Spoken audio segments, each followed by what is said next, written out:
Hey everybody, welcome back to Deviant, the show in which we look into the dark corners of what humans are capable of. I'm Dan Szematowicz, along with Andrew Iden. Yes, it's been a few weeks since we've been together. Andrew, I missed you. I missed you on air. Did you really? Yeah. I don't believe that. I like talking to you. I like talking to everyone. In fact, there's more talking we can do on Patreon. If you haven't checked out our Patreon, visit deviantpodcast.com. There you can find all sorts of stuff that we didn't get into the show, documents, audio, video. Starts at free. Plenty of good stuff there. Also hit us up on social. We're on TikTok. We're on Instagram at deviant.podcast. Come follow and find us there. And Andrew, speaking of stuff we weren't able to get into the show, that is what today is about. You did an amazing 5-part series on the Hart Family homicides. I don't want to say I loved listening to it, but it was a very compelling listen for me. It wasn't a story I was that familiar with, but I was going to say, how were you familiar with this story when we started doing the show? The headlines, I remember it happening when it happened, but it wasn't something that I knew to the level of depth that you clearly did. And I just want to say, obviously, this is a bit self-serving because I am also the host of the show, but man, hats off to you on a very great job. Thank you, sir. I appreciate that. The thing with this story is that, I think a lot of people are like you in that they're like, oh yeah, that's that story about the car that went over the cliff. And so obviously sort of the thesis, I think, was that this story for a lot of people starts at the cliff because that's where this family kind of comes into their knowledge. But really the story starts way, way, way, way, way earlier than that, all the way back into, Texas, right? We delved into kind of the, all this stuff. Yeah. And you heard a lot of that in the previous 5 episodes. And there is some tape that we weren't able to get to that we thought was pretty great. And we'll play that in a few minutes later in the show. So make sure you stick around for that. But, let's get into the story a little bit. Like when you first heard about it, Andrew, you were working at CNN, you were working at HLN. And this is something that jumped out to you immediately when you were there. Yeah. Well, the thing is that, and I think the way we tried to set this up here was that this was all about sort of the way you see things.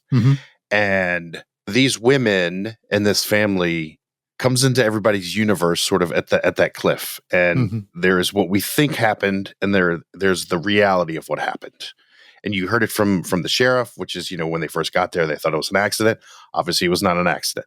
Right. But that runs parallel with sort of this entire family story, right? Which is what you think this is, which is these 2 women who are married. They are mothers of 6 adopted children, African-American kids. They bring them into this home. They sort of, talk about giving them these opportunities that they weren't necessarily going to have. So you had this story was kind of running on both of those tracks, but the idea is the same: what you see versus what you don't see. Yeah, absolutely. I just wanted to kind of take you back to when you first got your head around this story, and you went out there. You were there. Yeah. Well, the thing is, when Sheriff Allman said, obviously early on, the feeling was that this was an accident, and it only took a couple of days for Sheriff Allman to say this is not an accident. And when that happened, I distinctly remember everybody was like, "Wait a second, this doesn't make any sense. Why would this be the case?" Yeah.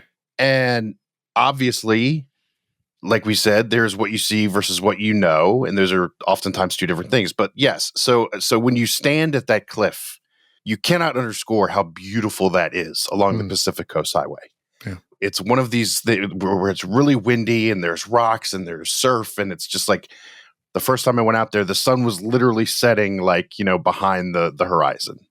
And to think that something so horrible, a story so horrible, culminates here was just, defied any kind of logic. So as we sit here 7 years after these women drove their family off of a cliff, you've had a lot of time to sit with this story, and it wasn't, until a few months ago you started talking to people about it and you kind of getting your head around it again.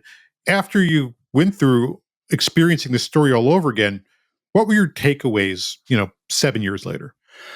I think sort of from the jump, this was a family in which Jen Hart was the main character. And she was the one that dictated everything that went on inside the home and everything that went on outside the home. And I think that Sarah Hart, to a certain extent, was sort of following Jen's lead. And in conversations with people, there was a feeling that Jen was in a place psychologically that she was not going to come back from. And what that was is a little bit hard to determine. But, when we talked to Shannon Barney, who was one of the sheriff's deputies with Mendocino County, he told me about, talking to people in Jen's family who were like, she stopped talking to us. There was a very, very defined rift between Jen and the rest of her family. There had been years between them contacting each other. And so what that was, the purpose for that, not really sure. So she was, I think, there was a lot going on, obviously psychologically, and she was the one sort of, leading the charge in this family in terms of all their travel and sort of the optics and everything. That's not to, give Sarah any less blame here. She's clearly the other parent, but Jen was sort of the alpha, and what she did or what she said is what the family did. Essentially, is kind of one of the main takeaways from the jump. Yeah, and the big thing for me is, after all these years, we still don't really, I think, know the answer to the big question, which is really why. What does your gut say at this point? Well, I'll tell you, I think that there's two whys here, and I think we figured out one. Okay. The first is why they did it. And I think the why is because, as a couple of people attested, like, they were running from the law.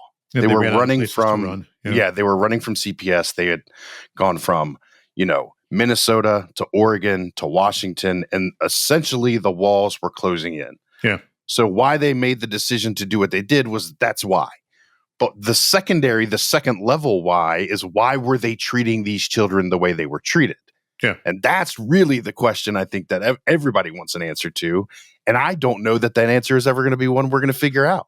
That treatment extends to their final treatment of the children too, right? If the walls were closing in, if they decide to end their lives as a means of ending the pursuit, right, choosing to kill the children, that wasn't a necessary choice for that end, right? Right. The kids would have been adopted. The kids would have been put back into the system. They would have found other homes, probably fairly easily given their circumstances, right? Right. Their prior treatment of them, their abuse of them, I guess it's not surprising. I don't know if I want to say that. I don't know if I want to use the word surprising, but do you know what I mean? Like, it's not unsurprising they chose to take the children with them.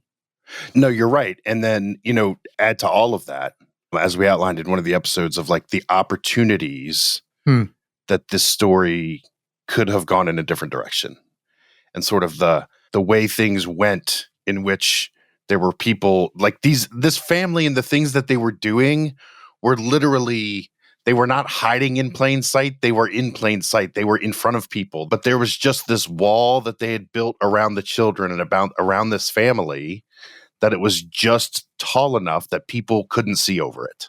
Yeah. Yeah. One of the things that gets me about this story is the rhetoric that can swirl around it, the way people use this story to make it political for themselves in some ways, right? People want to make this a story about race or LGBTQ rights or wokeness or whatever, right? Right. But when you come down to it, there may have been psychological parts of that for Jen and Sarah Hart, but like, this is not a story about that. This is a story about two women who adopted six children who depended on them to live. Yes. And they killed them. Jen and Sarah Hart are the reason these children are dead. Yes.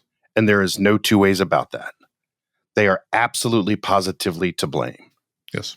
But what is interesting and maddening about the story is that the stops along the way that occurred, in which things could have been done differently, there are millions of kids who are subject to the same thing, which is slipping through the cracks, CPS having a heavy workload, people not responding to complaints in a timely manner, people not making complaints in a timely manner. Like, all of those things exist everywhere all the time.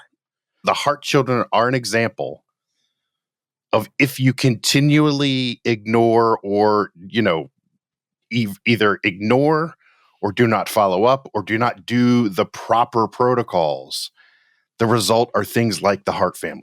And you know what? This isn't the first story we've done about a broken system that has led to death. And in each of those cases, like, Anthony Sewell, our previous series on Anthony Sewell, like, we don't set out to be like, oh, this system's broken. Let's start from there. We start with the crimes, right? Yeah. And as we explore them, we find the systemic fractures along the way. Sure. And I've talked to social workers and people who are experts in adoption and CPS.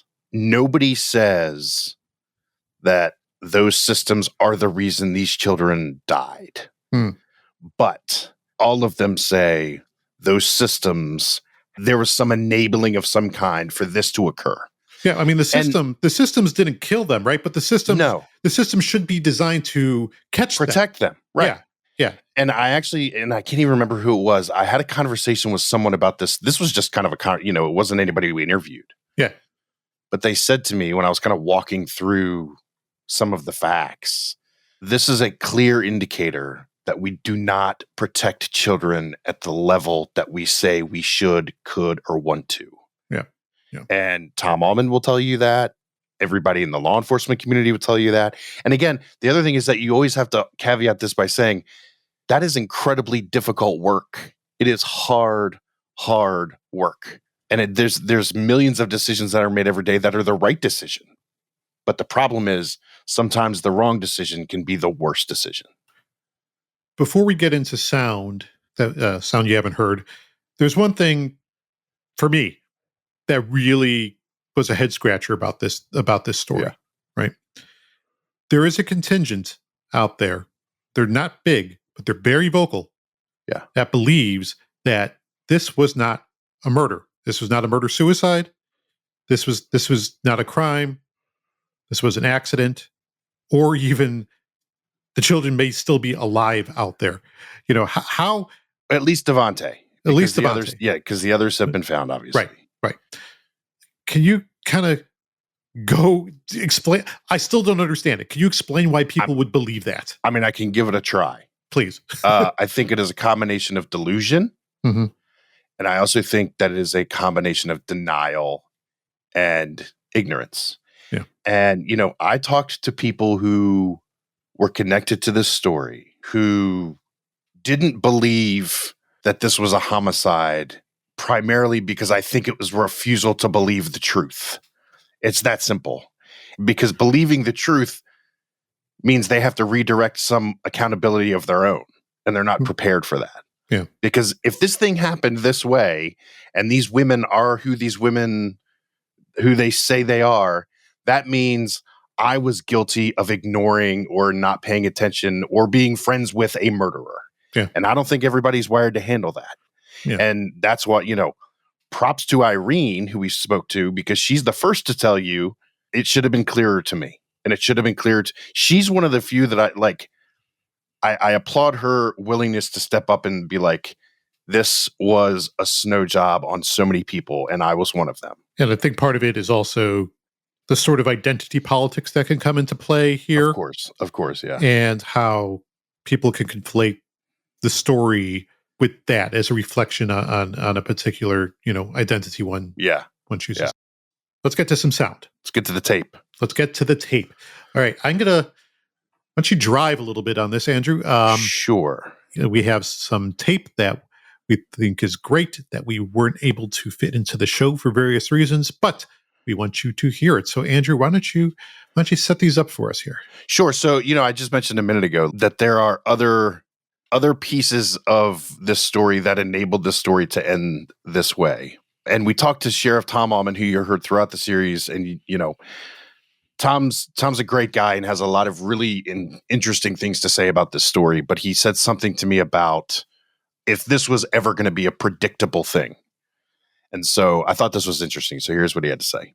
I heard a speaker say once that if something is predictable, something is preventable. And was this predictable? And I guess if there had been a person who was close to the Hart family and they knew everything, then they're the only ones who could have predicted it. I am not aware of anybody who could have predicted what would have happened here.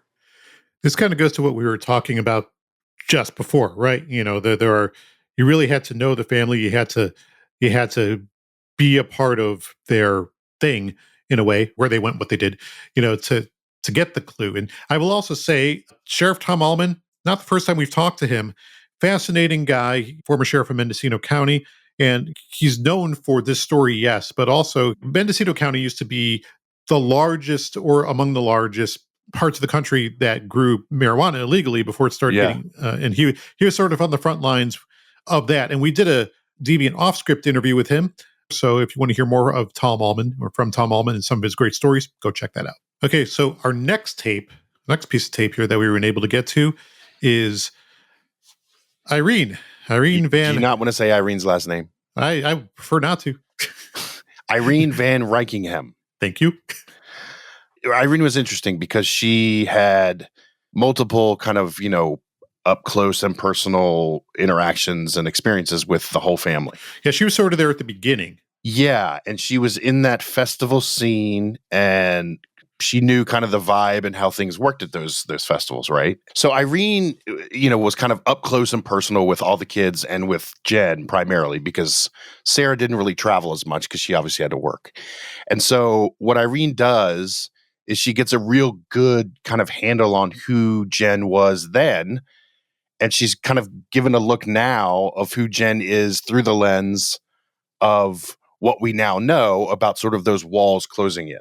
She just was not capable of getting help. And so therefore her way of helping herself was to make herself look like she was this untouchable queen. And then it got harder and harder and harder to do, even though she was doing it so well, because so many people were so fooled for so long. And because it got harder and harder, her path got narrower and narrower. She had to get more devious. And then eventually it led her to some sort of break entirely, where the only thing that made sense to her at this point, she couldn't bear to stand getting caught, because the one thing that she had that kept her from facing her pain would have been then taken from her if she was caught. And so her way out was mass suicide, right? That, in my take, is the only feasible explanation that I can find. Whenever she would show up in the show, I knew there was something very thoughtful and, profound coming. She obviously spent a lot of time with this. And I just want to say, Irene, I apologize for not being able to say your last name. My last name is Szematowicz. I'm sure we've had similar struggles through the years, but she's obviously sat with this for a very long time. I think she still does. Her life. Yeah. Yeah. I think she still does because, and again, I think that's one of the reasons why there are so many people who kind of have this mixture of delusion and denial and ignorance about the whole thing. And Irene clearly does not. She is very clear about who Jen and Sarah are. Yeah. And she sat with that question of why for a long time as well. Yeah. Yeah. Yeah. One of the things we talked about, earlier and in one of the previous episodes was sort of the CPS system and the adoption process. And one of the most interesting people I talked to in this series was Mia Williams. And Mia handled the process of Devante, Jeremiah, and Sierra being adopted. It wasn't a long period of time, but it was the period of time in which they were in Priscilla Celestine's home. And if you recall, Priscilla Celestine was the biological aunt who had said, I will take these 3 children. And so she talked about, after the fact, learning that those kids had been taken from Priscilla Celestine, had been removed from the home of their aunt. Here's what she said about them being removed from Priscilla Celestine's home. Can I just be frank? Please. I was like, what the fuck? Why? That was why? Why? And so, I had somebody from that, we were just kind of talking about it. And when they gave me the scenario behind it. I mean, of course, I could no longer be involved in it simply because I didn't want to lose my job for going into cases that I no longer had autonomy over. But I was just really disheartened and didn't hear much more about the case until after I saw it on the news. All this happened in Houston where Mia was working, and her entire story really underlined how much system there is. And by that, I mean, oh man, by that, I mean, like, the people who work for CPS, the people who work in system, and I think, people who work in public service, period, genuinely care about the people that they're helping and genuinely do their best. There's just, absolutely. The bandwidth is just so limited. You have to move on. You can't. Yeah. Because Mia explained, if you remember, that 6-month rule. Do you recall that? These kids had to be in Priscilla Celestine's home for 6 months as sort of a trial period. Yes. And do not forget, Mia Williams dealt with that rule all the time. Yeah. And she said the reason these kids were taken from Priscilla's home, generally, that wouldn't be an issue. But for some reason, in this case, it was an issue. And it happened in 5 months and 30 days or something. It was very close to the 6 months. It was, I'm not sure the exact, it was like it was something like that. It was 5 months and 4 weeks. It was like a week away. It was very close. Yeah. Yeah. So Mia's, she has been front and center in this system that we talk about. And she was just, she was appalled. So. Yeah. And the people who work in the system, they have to deal with bullshit too. Right. And this is a prime example of that. People outside the system think that, bureaucracy exists to make our lives harder or to say no but the people inside who are trying to do good, to help, they run into that as much as the people who are trying to be helped by the system. Yeah, absolutely. The other interesting piece of this case is we've talked about the optics, the social media, the appearance of being sort of like virtue signaling, right? Yeah. It's sort of like virtue signaling 101 here. And one of the interesting things in my conversation with Brett Barnum, who, if you remember, he was the police officer in the photo with Devante from those Portland protests. Hugging Devante, yeah. Yes, hugging Devante. He talked about that virtue signaling. You look at their social media when it was up, before they turned it off, it seemed like they had a very epic family life with lots of travel, and they were like a lot of folks that decide to homeschool their kids. Why Jen and Sarah decided to adopt 6 kids, I have no idea. I didn't get a chance to know them at all, and it's speculation for me to read things and infer things that are 1 or 2 sentence, comments from maybe a close friend. And so taking it at face value, you have these 2 parents that it takes a considerable amount of work and a considerable amount of layers to go through to adopt 6 children, especially several of them that are from the same family. But they adopt these kids, and I think it's a great thing. They gave these kids an opportunity, second or third chance perhaps, that they otherwise wouldn't have gotten, or they help try to better their lives in a different way than perhaps they would have had. We all put our best face forward on social media. Yeah. We all do it. And it's important. The reason we played that first is because now you're going to hear from April Dinwoody, who is a African-American adopted woman. She's a grown woman. She was adopted by a white family. And she is, a kind of an expert in the adoption and childcare universe. And she talks about that virtue signaling that we're talking about. She talks about it from the perspective of being someone who's been adopted and, on the other side of this. And it's important to understand the context of that. So here's that. A lot of adopted persons like myself can talk about that with specificity because of the things that have happened, even in, what can be loving adoptive families. There is just this sense of, we did something amazing and virtuous. We're super proud of that. And our friends tell us all the time how great we are because we did that. And the world smiles on us because they see us and they go, oh, how nice. You did such a nice thing for the world. It's addictive. However, when you get right into it, and especially if there are serious mental health issues within that family, in the case of the Hart moms, that coupled with this virtue signaling on steroids, the social media, the virality of it all, it's seriously, and we know this, is a recipe for like complete and utter disaster. Yeah, you never know what's lurking behind the surface. And that's the thing about social media, right? You know, it's not the first time we've seen a true crime story with that element, you know? And yeah, I thought it was important to hear Brett Barnum's perspective of that, right? Which is what he saw. Mm-hmm. And then to hear April's perspective, which is that can be really problematic. And that's not the only thing that we had to leave out from Brett Barnum in the original series. We had some great tape from him. Yeah, we talked about Irene and how she's kind of sat with us for a while. I mean, everybody that we talk to in this story is sort of that way, but Brett's also, he is no longer with Portland PD. He's actually retired now. And in our conversation, it was clear to me this is still something that very much weighs on his mind. That car and that incident was the causation of the peril of 8 people.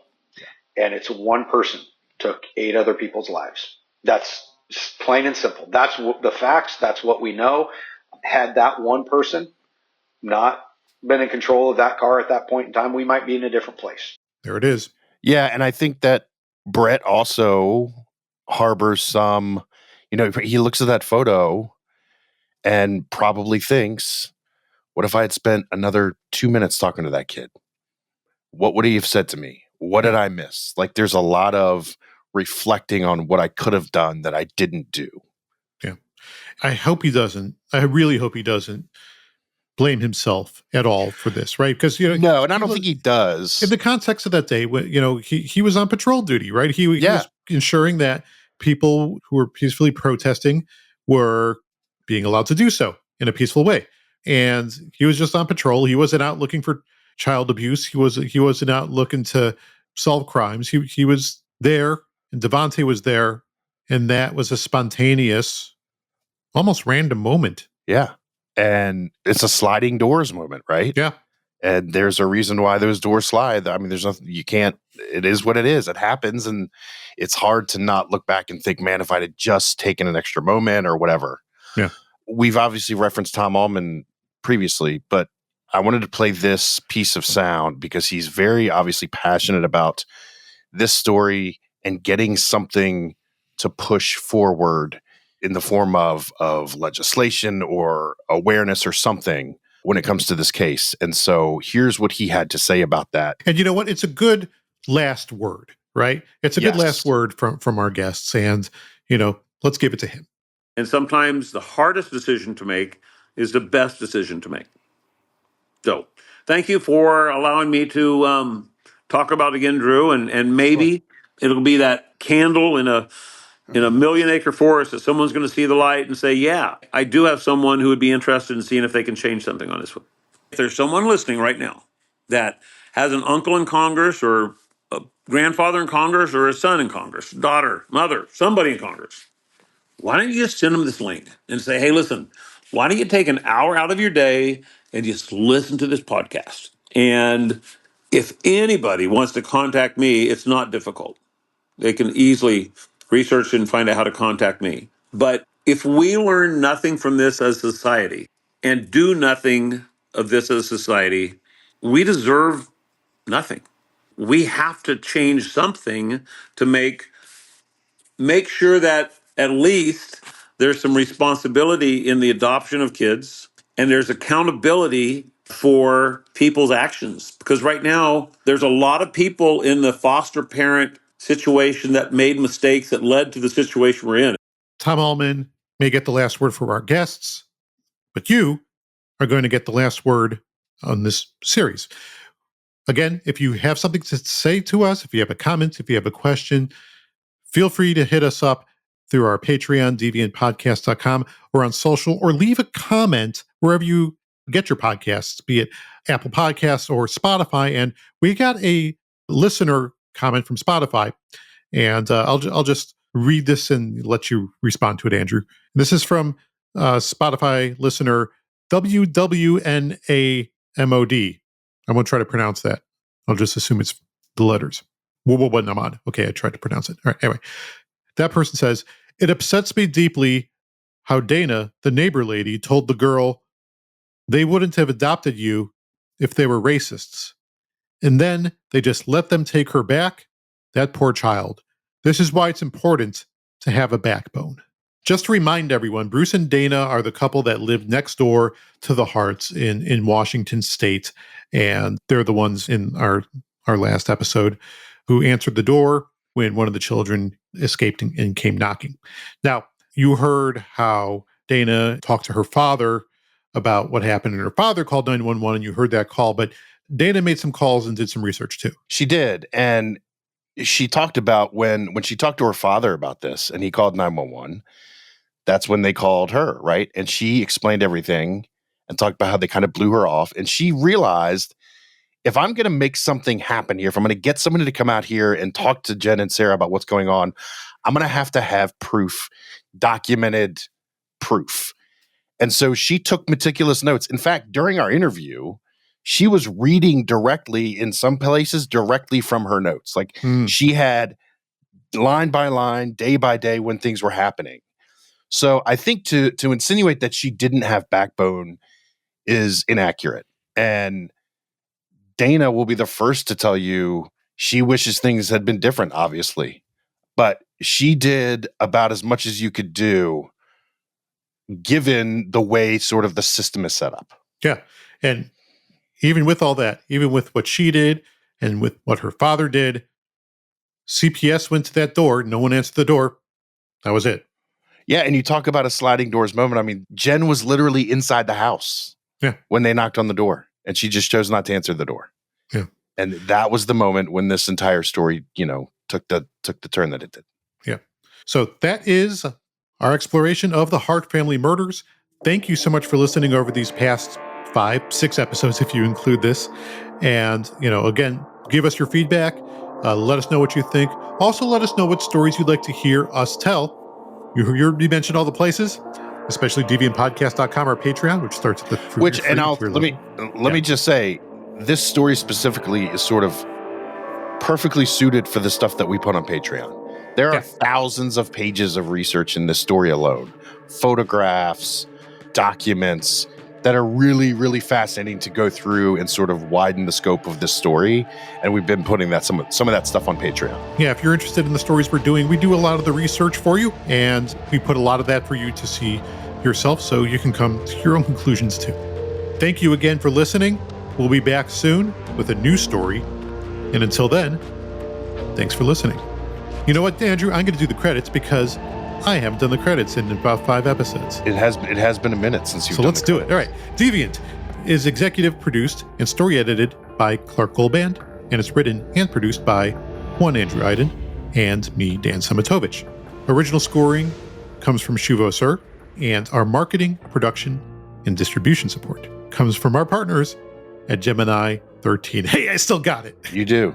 Well done. Thank you. Until next time, thanks again for listening. Deviant is a production of Cold Open Media.